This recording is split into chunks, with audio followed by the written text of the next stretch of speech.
Okay, okay, Barbara, I'm going to share with you the reading I gave for my daughter in regards to a new love in her life, and all I had as information was his date, time, and place of birth. I had nothing else. I don't really want anything else from a client because it colors my readings. I'd rather just not know anything.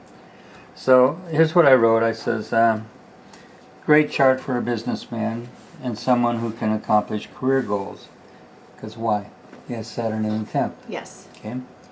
He's born about 10 hours after a new moon. The sun and moon are conjunct. Mars is afflicting the moon, Pluto, sun square, by square. I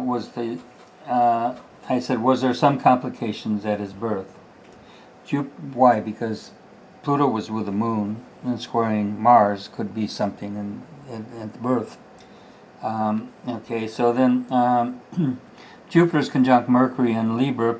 It's perfect for a lawyer, because Libra is the scales of justice, and Mercury, the planet of communications, joined with Jupiter, the planet of compassion and wisdom, actually. Someone who can represent and give those less fortunate and be a spokesperson for the disadvantaged, because he has Jupiter there. Okay, Jupiter and the Mercury joined in Libra, which is a sign of balance and harmony and love and compassion. It's Venus's sign. And then you've got Jupiter, which is the planet of compassion, Jesus, Jesus. It's actually the symbol, the archetype for Jesus. So, wisdom and healing power and things like that are all in Jupiter, okay? So I wrote, someone who can represent and serve those less fortunate and be a spokesperson for the disadvantaged. He's pleasing speech and the gift of communication, compassion, and wisdom. You mentioned that yourself when you did the reading, pleasing speech. You said that, remember? Mm-hmm. It's very good, you got that. A gift of communication. You said something else, which was good. You said higher education, which I didn't note in this, but it's a very good observation on your part. Okay, his Saturn is afflicting by square Venus, which indicates disappointments and problems in the past with relationships. Remember, Saturn's always the past. It's what is dragging you back. It's what keeps you from going forward. It's what has you living in the past. Remember what Christ said to Peter, get behind me, Satan. Okay, so it's things that, if you want to find out, kind of get a quick read on the past of a chart, go to Saturn. And if it's afflicted from somewhere, you know where the areas are. The affliction, Venus is relationships. So Right. There's some skeletons in his closet regarding what? Relationships, yeah. Because Saturn is the skeletal frame. And we use the expression skeletons in the closet. It describes Saturn. Okay? So it says he's had problems in the past with the relationships or a relationship of some duration. He may be divorced and has obligations and responsibilities to that person, possibly a child. Usually this indicates someone who has been accused and had acrimonious relationships and or maybe used by the significant other. He might want to be careful in career partnerships. These can be testy and divisive, creating problems. Why did I say that? I said, notice the words I'm using. I said he's been accused and had an acrimonious relationship. Saturn is the accuser of our brethren. He who accused our brethren before God both day and night. The spirit of accusation is afflicting his mate, his relationships. That tells me that there's been a great amount of accusations back and forth with that person, that he was in that relationship in the past. Okay? See where I'm coming from? Yep. Now, I'm not even doing any progressions or transits or nothing. I'm just looking at the natal chart. He's 40-some years old. He's experienced these things. You don't have to know when at this point. All you need to know is that it's happened. it's part of his The potential's there. You got it. Okay. Mars is square to the moon, Pluto, and Sun. Oftentimes indicates anger towards the parents, and the mother may have gone through some serious health issues in her life, particularly the reproductive area. I thought so because Moon, Pluto conjunct, squaring Mars. By the way, I was wrong on that. I'll share with you later why. Okay. All right. Say Mars squaring the Sun can bring anger from his will, which is the Sun, being challenged. You know, Mars square Sun is conflict when the will is challenged. Okay, I have a Mars square Sun when I was born. Elaine will tell you I'm hard to live with when it comes to my will. I tend to get, I get very angry if I'm thwarted.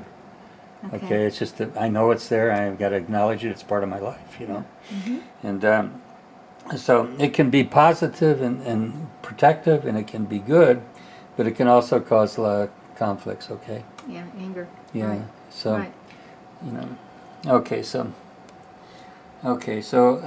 Okay. So Mars square Moon and Sun can give a temper. Moon, emotional outburst, which you'd covered very well, by the way. Mars squaring the Sun can bring anger from the will being challenged. He also would be very protective towards women and children if need be. Because, see, the square is also, even though it's conflicting, he could not tolerate any abuse of a child or a woman. Okay. See, because the Moon is there. And the Mars square Pluto. I'm not, Well, for some reason, I'm not real settled with that. Yeah, it's a hard aspect. There's generally issues regarding sexuality that have caused conflict in his life too. But Okay. that's I don't go too close to that. Yeah. Says it would be easy to see his anger surface if a child were being abused. Mars square the Moon often indicates unconscious anger towards the mother, and often problems with such as ulcers. Mars rules over acidic foods, and the Moon the stomach. With his Mars in Sagittarius, he'd be a warrior for the defenseless. Notice it's in fire sign Mars, even though we're seeing that square there. It's in a sign of sagaciousness, wisdom. So it means that he could use force wisely. See what I'm getting at? Okay. Okay, a person who could put up, with Mars in Sagittarius, he'd be a warrior for the defenseless. Again, because it's squaring the Moon, and the Moon is the child, it's the defenseless, it's the woman. Okay? A person who wouldn't put up with bullying towards himself and others. Mars in Sagittarius can give a quick anger with wise use of force if needed. Notice even though it's anger, it's in sagacious sign, Sagittarian. Okay? So it could be force. So he would excel in martial arts, I said. Okay? The fact that Mars afflicts both the Sun and Moon, we get two interpretations. One's quick to anger, the Mars-Sun square, and repressed anger, which is Mars square to the Moon, which is more emotional anger and can be triggered by hunger. Hunger. Well, you understand that, right? Because of the Moon. Moon, right. That's your innate nurturing need. See? Oh, you know what? My sister's a Cancer, and she gets angry when she gets hungry. Yeah. You look at a chart, you see, Interesting. yeah. And or one that eats when in conflict situations to comfort himself. There's tendency to overeat when you're in conflict, okay? Oh, it's all the Mars Moon. You got it. Going on, Okay, okay. yeah. So Mars Sun is anger and conflict. With the will, the Sun is challenged. It has more to do with ego issues than the Moon, which is a child in us. The Mars square Moon can be emotional outbursts that are childlike, that come from insecurity, like a child that's insecure. Okay. The Mars square the Sun is much more challenging things that are done to him that would challenge his ego. Remember, the Sun is your ego. Yes. Okay. So Yes. it can be, areas like that. Okay. Saturn square to Venus can be a challenge in relationships if work becomes the main focus of his life, which can put a damper on the affections towards his mate.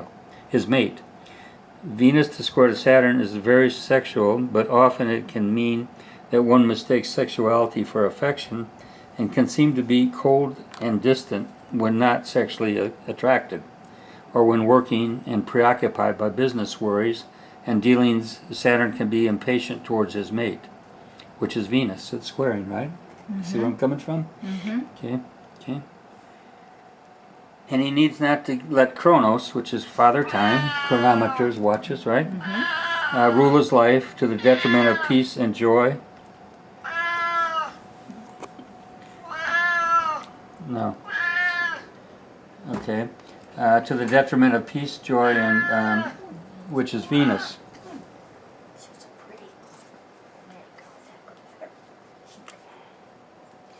Okay, Tom is strongly driven to be successful, and that drive can take him to the heights of success, but oftentimes at the expense of what is more important in life.